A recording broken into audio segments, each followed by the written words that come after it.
ഏവർക്കും സ്വാഗതം. നമസ്കാരം. വിചിത്രമെന്ന് നിങ്ങൾക്ക് തോന്നാമെങ്കിലും ഒരു ബെഡ്ഷീറ്റ്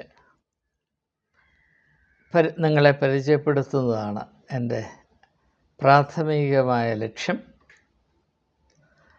എന്നാൽ അതിനെ ആസ്പദമാക്കി ചില ചിന്തകൾ എൻ്റെ മനസ്സിൽ ഉദിച്ചു വന്നാൽ അതും നിങ്ങളുമായി ഞാൻ പങ്കിടുന്നതായിരിക്കും. ഏതായാലും ഞാൻ ആ ബെഡ്ഷീറ്റ് നിങ്ങൾക്ക് പരിചയപ്പെടുത്തട്ടെ. ഇതാണ് ബെഡ്ഷീറ്റ്. ഈ ബെഡ്ഷീറ്റ് അത് ഇപ്പോൾ വളരെ മങ്ങിയതാണ്. അതിൻ്റെ പ്രിൻ്റുകളൊന്നും നോക്കിയാൽ അത്ര ശരിക്ക് കാണാൻ സാധിക്കുകയില്ല. നിറപ്പകിട്ട് അല്പം പോലുമില്ല. എന്തിനാണ് ഒരു ബെഡ്ഷീറ്റ് ഞാൻ നിങ്ങളെ കാണിക്കുന്നത്? അത് വളരെ പ്രാധാന്യമർഹിക്കുന്ന ഒരു യാഥാർത്ഥ്യത്തെ ഒന്ന് പരിചയപ്പെടുത്തുന്നതിന് വേണ്ടിയാണ്. നിങ്ങൾക്കത് താല്പര്യം ഉണ്ടായിരിക്കുമെന്ന് എനിക്ക് പ്രതീക്ഷയുണ്ട്. ഞാൻ നിങ്ങളെ കാണിച്ച ഈ ബെഡ്ഷീറ്റിന് സൂക്ഷ്മം 51 വർഷം പഴക്കമുണ്ട്. 1974 1974 ഞാൻ ആദ്യമായി കുവൈറ്റ് സന്ദർശിച്ചത് ചക്കാത്തിലാണ്. എൻ്റെ ജ്യേഷ്ഠ സഹോദരിയുടെ ഭർത്താവായ കോവൂർ ഏബ്രഹാം കുര്യൻ, അദ്ദേഹത്തിൻ്റെ ഓമനപ്പേര് തമ്പി എന്നാണ്. അദ്ദേഹത്തിൻ്റെ ഔദാര്യം കൊണ്ട് അദ്ദേഹം ടിക്കറ്റ് അയച്ചു തന്നതുകൊണ്ട് ഞാൻ ആദ്യമായി കുവൈറ്റ് സന്ദർശിച്ചു. അതിൻ്റെ ഒരു വൈകാരികമായ വശം എന്താണെന്ന് ചോദിച്ചാൽ, അദ്ദേഹത്തിന് ആദ്യമായി കുഞ്ഞ് പിറന്നത് ആ മാസമായിരുന്നു, 1974 ഏപ്രിൽ മാസം. ഞാൻ മെയ് മാസമാണ് അവിടെ ചെന്നെത്തുന്നത്. ജൂൺ മാസമാണ് അവിടെ എത്തുന്നത്. അപ്പോൾ അന്നത്തെ എൻ്റെ ശമ്പളം അനുസരിച്ച് അന്ന് എനിക്ക് 600 രൂപ പ്രതിമാസ ശമ്പളമാണ്. അപ്പോൾ നിങ്ങൾക്കറിയാം എത്രമാത്രം പണക്കൊഴുപ്പോടുകൂടെയാണ് ആ കാലത്ത് ഞാൻ ജീവിച്ചത്. സെൻറ്റ് സ്റ്റീഫൻസ് കോളേജിൽ ഇംഗ്ലീഷ് ഡിപ്പാർട്ട്മെൻറ്റിൻ്റെ ഒരു ലെക്ചറായിട്ട് ഞാൻ ആ ജോലിക്ക് കയറുന്നത് മാസ ശമ്പളം 600 രൂപയ്ക്കാണ്. അപ്പോൾ ആരുടെയും എങ്കിലും ഔദാര്യമില്ലാതെ എനിക്ക് വിമാനത്തെ കയറാൻ ഒക്കത്തില്ല എന്ന് നിങ്ങൾക്കറിയാം. ഏതായാലും കോവൂർ ഏബ്രഹാം കുര്യൻ്റെ ഔദാര്യത്തിൽ ഞാൻ ആദ്യമായി കുവൈറ്റിൽ കാലുകുത്തി. അങ്ങനെ ഏതാണ്ട് 1.5 മാസം അവരുടെ കൂടെ താമസിച്ച ശേഷം ഞാൻ മടങ്ങി ഡൽഹിയിലേക്ക്. അപ്പോഴത്തേക്കും കോളേജൊക്കെ തുറക്കാൻ പോകുന്നത് കൊണ്ട് എൻ്റെ ജോലി തുടരണമല്ലോ. ഞാൻ മടങ്ങി വരാൻ ശ്രമിച്ചപ്പോൾ കോവൂർ ഏബ്രഹാം കുര്യൻ പറഞ്ഞു, നമുക്കെന്നാൽ ഇച്ചിരി ഷോപ്പിങ്ങിന് പോകാം എന്ന് പറഞ്ഞ് എന്നെ നിർബന്ധിച്ച് കൊണ്ടുപോയി. അവിടുത്തെ ഒരു വലിയ നല്ല കടയിൽ നിന്ന് അന്ന് വാങ്ങിച്ചു തന്ന ബെഡ്ഷീറ്റാണ്. 51 വർഷം മുൻപ്. അതിന് യാതൊരു കേടുമില്ല. നിറം മങ്ങി, ശരിയാണ്. അത് അടുത്ത ഒരു 10 വർഷമോ 15 വർഷമോ ഉപയോഗിച്ചാലും വലിയ പ്രശ്നമൊന്നും വരികയില്ല. പക്ഷേ ഞാനത് പറയുന്നതിൻ്റെ ആവശ്യം എന്താണെന്ന് ചോദിച്ചാൽ, ഇന്ന് ഉണ്ടാക്കുന്ന ഒരു കാര്യവും ഇങ്ങനെ നിലനിൽക്കുന്നതിന് വേണ്ടി ഉണ്ടാക്കുന്നതല്ല എന്ന് നിങ്ങൾക്കറിയാം.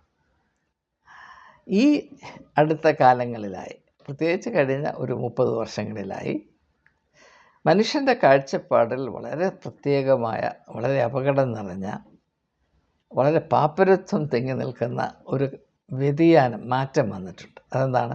സ്ഥായിയായതിൽ നിന്ന് നൈമിഷികമായതിലേക്കുള്ള ഒരു സ്ഥലം മാറ്റം മനുഷ്യൻ ആർജിച്ചിട്ടുണ്ട്. ഇത് വേണ്ടതുപോലെ ആരും പരിഗണിക്കുന്നില്ല. കാരണം നാം ഈ ഒഴുക്കിനൊത്ത് ഒഴുകുന്നവരായതുകൊണ്ട് എന്താണ് നമുക്ക് സംഭവിച്ചുകൊണ്ടിരിക്കുന്നത് എന്നതിനെപ്പറ്റി നമുക്ക് വേണ്ടത്ര വ്യക്തതയില്ല. ഒരു 50 വർഷം മുൻപ് മനുഷ്യൻ എന്തെങ്കിലും വാങ്ങിച്ചാൽ അത് നിലനിൽക്കണം എന്ന ഒരു ധാരണയുണ്ടായിരുന്നു. ഇന്നോ അതേ സാധനങ്ങൾ മാനുഫാക്ചർ ചെയ്യുമ്പോൾ അത് നിലനിൽക്കരുത് എന്ന പ്രത്യേകമായ കരുതലിലാണ് ഇവയുണ്ടാക്കുന്നത്.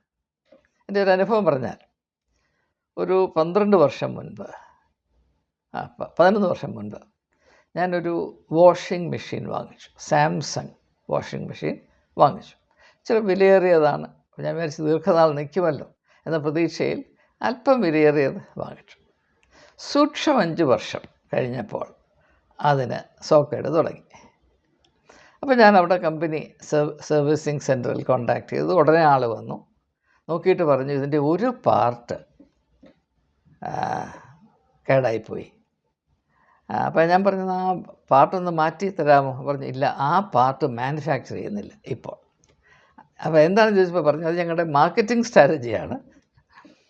കാരണം ആ പാർട്ട് മാറ്റിയാൽ ഇത് നന്നാക്കി പഴയ മെഷീൻ തന്നെ ഉപയോഗിച്ചാൽ അവരുണ്ടാക്കുന്ന പുതിയ മെഷീൻ വിറ്റുപോകത്തില്ല എന്നതുകൊണ്ട് ഒരു 5 വർഷം കഴിയുമ്പോൾ അന്ന് 5 വർഷത്തിന് മുമ്പ് ഇറക്കിയ മോഡലിൻ്റെ സ്പെയർ പാർട്ട് അത് പ്രത്യേകിച്ച് 1-2 ഇല്ലാതെ ആയിത്തീരും. അതോടുകൂടെ പുതിയ മെഷീൻ വാങ്ങിച്ചേ മതിയാകുകയുള്ളൂ. അതുകൊണ്ടാണ് ഞാൻ പറയുന്നത്, അനുഭവത്തിൽ നിന്നാണ് ഞാൻ പറയുന്നത്. ഇപ്പോൾ ഈ മനുഷ്യൻ്റെ സാംസ്കാരിക ജീവിതത്തെ നയിക്കുന്ന പ്രധാനപ്പെട്ട ലക്ഷ്യം, അതിൻ്റെ അടിസ്ഥാനം തന്നെ അസ്ഥിരതയാണ്. സ്ഥിരതയിൽ നിന്ന് അസ്ഥിരതയിലേക്ക്, നിലനിൽക്കുന്നതിൽ നിന്ന് നൈമിഷികമായതിലേക്ക് നാം വളരെ സന്തോഷത്തോടും ആഹ്ലാദ തിമിർപ്പോടും കൂടെ കടന്നു പോവുകയാണ്. അങ്ങനെയാണല്ലോ ഈ ഇൻസ്റ്റൻറ്റ് കോഫി, ഫാസ്റ്റ് ഫുഡ്, ഇതൊക്കെ കൊണ്ട് നമുക്ക് എന്ത് സംഭവിക്കുന്നുവെന്ന് ആരും ചിന്തിക്കുന്നില്ല. അപ്പോൾ ഒരു കാലത്ത് എൻ്റെയൊക്കെ ചെറുപ്പത്തിൽ മനുഷ്യൻ ക്ഷമയുണ്ടാകണം എന്നൊരു ചിന്തയുണ്ടായിരുന്നു. ക്ഷമ. ഉദാഹരണമായിട്ട് ഞാൻ കല്ലുമലയിൽ വളർന്നയാളാണ്. അപ്പോൾ അവിടെ ആ കാലത്ത് അധികം ബസ് സർവീസൊന്നുമില്ല. ചിലപ്പം 1 മണിക്കൂറിലൊരു ബസ് വരും, ചിലപ്പം 2 മണിക്കൂറിലൊരു ബസ് വരും. അപ്പം 9 മണിക്ക് വരേണ്ട ബസ് ചിലപ്പോൾ 9:30 അല്ലെങ്കിൽ 9:45, ചിലപ്പോൾ 10-നായിരിക്കും വരുന്നത്.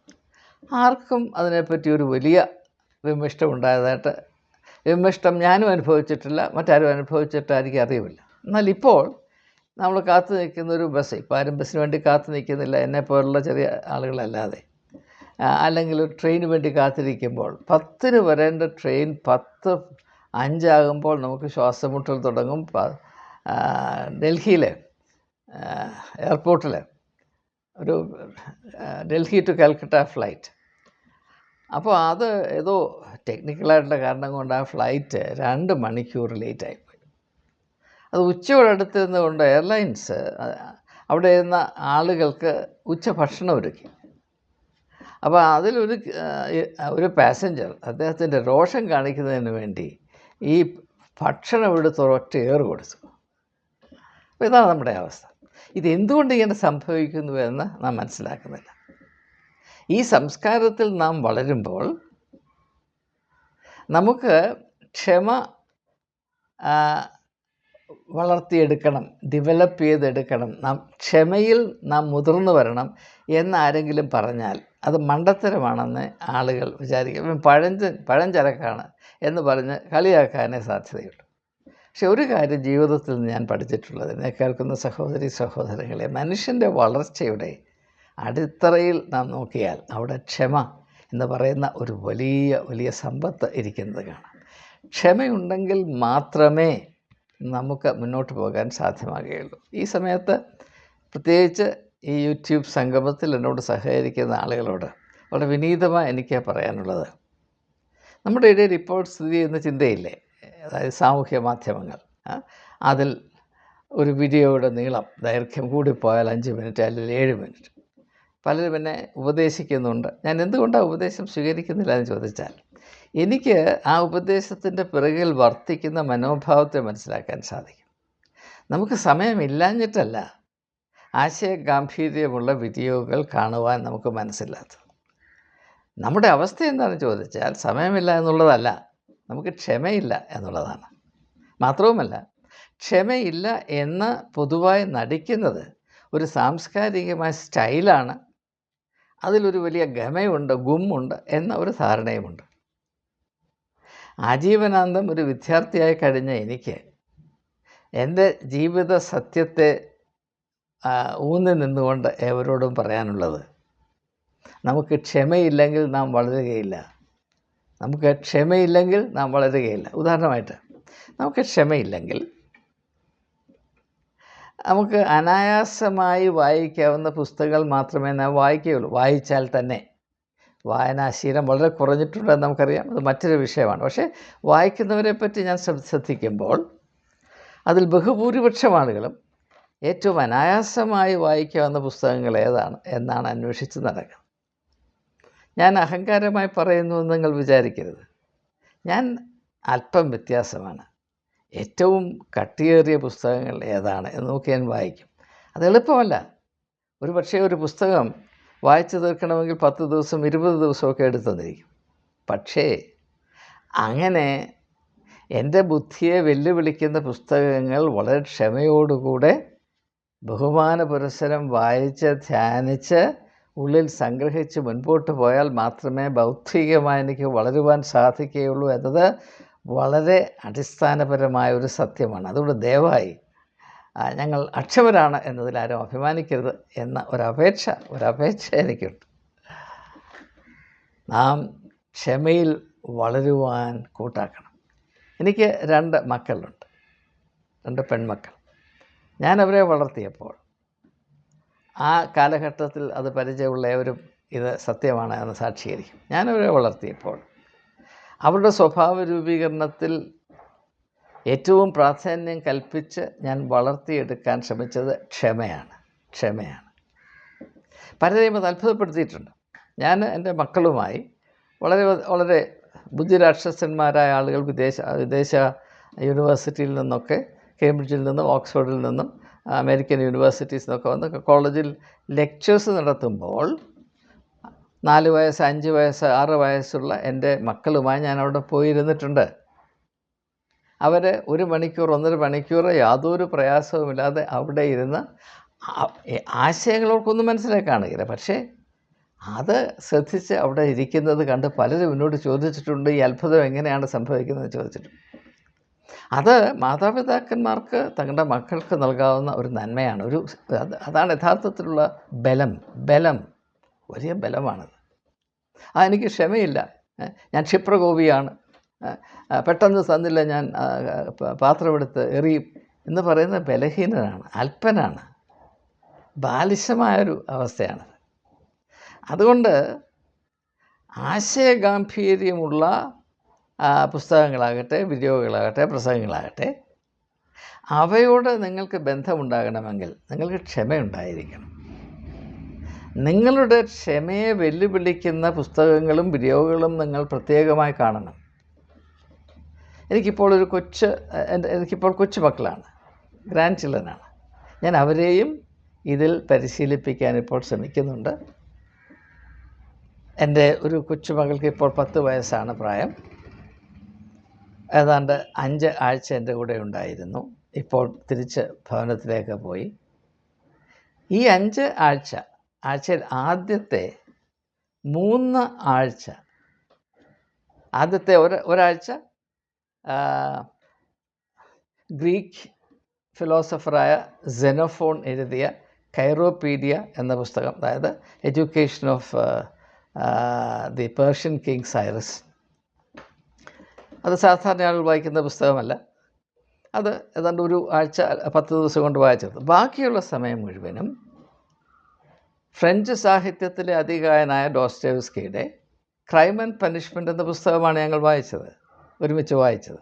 10 വയസ്സുള്ള കുഞ്ഞ്. സാധിക്കുമോ? സാധിക്കും. പക്ഷേ സാധിക്കണമെങ്കിൽ ഭാഷയിലുള്ള വേരോട്ടം മാത്രമല്ല, ക്ഷമ എന്ന് പറയുന്ന ഒരു വലിയ അനുഗ്രഹമുണ്ട്, ഒരു വലിയ ശക്തിയുണ്ട്. അതില്ലെങ്കിൽ മനുഷ്യൻ പിണമാണ്. സത്യമായി ഞാൻ നിങ്ങളോട് പറയാം, ക്ഷമ.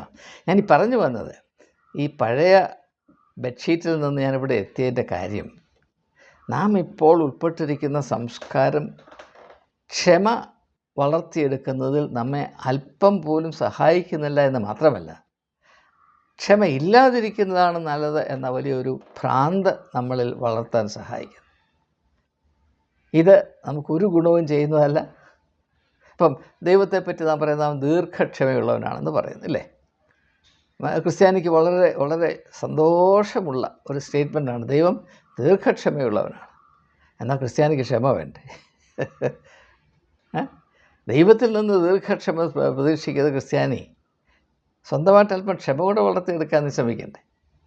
അപ്പം ഏത് പറഞ്ഞാലും ഈ സാംസ്കാരികമായ പൊട്ടത്തരം അതുപോലെ വലിച്ചു വാരി തിന്നിട്ട് അത് ആഭരണമായി കൊണ്ടു നടക്കുക, അത് ഉത്ഭവിക്കുന്ന ഈ ഉപരിപ്ലവമായ ആശയങ്ങൾ, മനുഷ്യൻ്റെ വളർച്ചയെ എക്കാലത്തും നശിപ്പിക്കുന്ന ഈ അർത്ഥശൂന്യമായ ധാരണകൾ, അത് ജീവിതത്തിൽ ഈ വിഷം കുത്തിച്ചെലുത്തുകയും പൊതുരംഗത്ത് അത് വിളമ്പുകയും ചെയ്യുന്ന നാം നമ്മോട് തന്നെ അപരാധം ചെയ്യുന്നൊരു ഭീകരമായ സാഹചര്യം ഇപ്പോൾ നിലനിൽപ്പുണ്ട് എന്ന് ഏവരും തിരിച്ചറിയണമെന്ന് അപേക്ഷിക്കാനാണ് രണ്ടാമതായിട്ട് എനിക്ക് പറയാനുള്ളത്. പഴയ നിയമത്തിൽ എക്ലീസിയാസ്റ്റീസ് എന്ന ഒരു പുസ്തകമുണ്ട്. അതിൻ്റെ മലയാളം ഇപ്പോൾ എൻ്റെ മനസ്സിൽ ഓർമ്മ വരുന്നില്ല. സഭാപ്രസംഗി എന്ന് പറഞ്ഞൊരു പുസ്തകമുണ്ട്.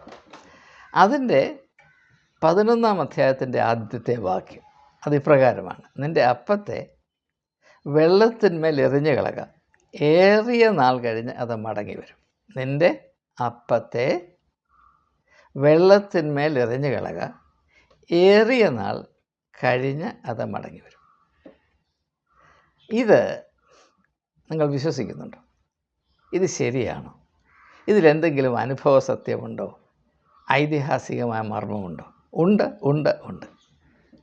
അതൊരു പക്ഷേ 1974 എനിക്ക് സുൽത്താൻ സെൻറ്ററിൽ നിന്ന് ഈ ബെഡ്ഷീറ്റ് വാങ്ങിച്ചു തന്ന എൻ്റെ ബ്രദറിലോ ആയ കൂർ എബ്രഹാം കുര്യന് ഇപ്പോൾ മനസ്സിലായി കാണും എന്നാണ് ഞാൻ കരുതുന്നത്. ഞാൻ ഈ വീഡിയോ ചെയ്യുന്ന അദ്ദേഹത്തിൻ്റെ അറിവോടുകൂടെയോ അനുവാദത്തോടു കൂടെയല്ല. എന്നാലും ഞാൻ പേര് പറയുന്നത് ഇതിൻ്റെ ആധികാരികത ഒന്ന് അടിവരയിടുന്നതിന് വേണ്ടിയാണ്. അദ്ദേഹം ഈ കാര്യത്തിൽ എന്നോട് കോപിക്കയില്ല എന്ന് ഞാൻ വിചാരിക്കും. ഏതായാലും കോപിച്ചാലും നല്ലൊരു കാര്യത്തിന് വേണ്ടി ആയതുകൊണ്ട് ഞാൻ ആ കോപം സഹിച്ചോളൂ. അദ്ദേഹം അന്നത് ചെയ്തപ്പോൾ 51 വർഷം കഴിഞ്ഞ് ഇങ്ങനെ ഒരു പരാമർശം ഉണ്ടാകുമെന്ന് സ്വപ്നത്തിൽ പോലും വിചാരിച്ച് കാണുകയില്ല. തീർച്ചയാണ്, യാതൊരു സംശയമില്ല. പക്ഷെ അതൊരു യാഥാർത്ഥ്യമാണ്. നാം ചെയ്യുന്ന ഒരു നന്മയും ഒരിക്കലും നഷ്ടപ്പെട്ടു പോകുകയില്ല. In the amazing economy of world, even the slightest good deed that you do becomes immortal. അതാണൊരു വലിയ സത്യമാണത്. പക്ഷേ ഈ അപ്പത്തിന്മേൽ വെള്ളത്തിന്മേൽ എറിഞ്ഞ് കളഞ്ഞ അപ്പം അത് മടങ്ങി വരുമ്പോൾ അത് ഏത് തരത്തിലും സ്വഭാവത്തിലും രൂപത്തിലും ആകൃതിയിലും രുചിയിലുമാണ് എന്ന് നമുക്ക് പ്രവചിക്കാൻ സാധ്യമല്ല. 1974 കൂർ എബ്രഹാം കുര്യൻ തൻ്റെ കയ്യിലുണ്ടായിരുന്ന ഒരു അപ്പം വെള്ളത്തിന്മേൽ എറിഞ്ഞു. ഈ സെൻറ്റ് സ്റ്റീഫൻസ് കോളേജിൽ ഇംഗ്ലീഷ് പഠിപ്പിക്കുന്ന വത്സന്തം എന്ന് പറയുന്ന കഴിവുകെട്ട മനുഷ്യൻ്റെ കയ്യിലോട്ട് എറിഞ്ഞു, വെള്ളത്തിന്മേൽ എറിഞ്ഞു. അത് 51 വർഷം കഴിഞ്ഞ് മടങ്ങി വരുന്നു. ഓർമ്മയിൽ കൂടെ മടങ്ങി വരുന്നു, ശബ്ദങ്ങളിൽ കൂടെ, ഹൃദയത്തിൻ്റെ നന്ദിയിൽ കൂടെ, സ്നേഹത്തിൽ കൂടെ, മനുഷ്യത്വത്തിൻ്റെ ഒഴുക്കിൽ കൂടെ അത് മടങ്ങി വരികയാണ്. അതൊരിക്കലും മറന്നു പോകുകയില്ല, നഷ്ടപ്പെട്ടു പോകുകയില്ല. ജീവിതത്തിൻ്റെ യാത്രയിൽ നമുക്ക് നന്മ ചെയ്യാൻ കഴിഞ്ഞിട്ടുണ്ടോ? ആ നന്മ മുഴുവനും നമ്മോടുകൂടെ വാർദ്ധക്യത്തിലേക്ക് സഞ്ചരിക്കുകയാണ്, ഒരിക്കലും നഷ്ടപ്പെട്ടു പോകുകയില്ല. അതുകൊണ്ട് ആജീവനാന്തം നമുക്ക് അഭിമുഖീകരിക്കേണ്ട വാർദ്ധക്യകാലത്തിലേക്ക് നിക്ഷേപങ്ങൾ ചെയ്തുകൊണ്ടിരിക്കണം. അതാണ് എനിക്ക് അവരോടും പറയാനുള്ളത്. അല്ലാതെ 50 വർഷം നിൽക്കുന്ന ഒരു ബെഡ്ഷീറ്റ് നിങ്ങൾ വാങ്ങിക്കണമെന്നല്ല എനിക്ക് നിങ്ങളോട് പറയാനുള്ളത്. നിങ്ങളുടെ നിക്ഷേപങ്ങൾ എന്താണെന്ന് ശ്രദ്ധിച്ചു. ഇതാണ് യേശു പറഞ്ഞത്. മത്തായിയുടെ സുവിശേഷം 6-ാം അധ്യായത്തിൽ യേശു എന്താണ് പറയുന്നത്? പുഴുവും തുരുമ്പും കെടുക്കുകയും കള്ളന്മാർ തുരന്ന് മോഷ്ടിക്കുകയും ചെയ്യുന്ന ഈ ലോകത്തിലെ സമ്പത്തല്ല നിങ്ങൾ അന്വേഷിക്കേണ്ടത്.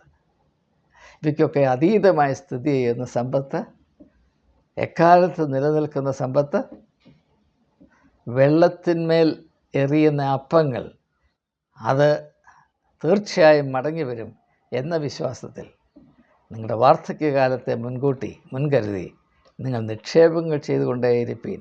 ഇത് ഏവരോടുമുള്ള എൻ്റെ സാക്ഷ്യമാണ്. അതുകൊണ്ട് ഈ ബെഡ്ഷീറ്റിൽ നിന്ന് സഭാപ്രസംഗി വരെ എൻ്റെ കൂടെ യാത്ര ചെയ്ത് ഏവരോടുമുള്ള എൻ്റെ നന്ദി, സന്തോഷം അറിയിച്ചുകൊണ്ട് വാക്കുകൾ ഉപസംഹരിക്കുന്നു.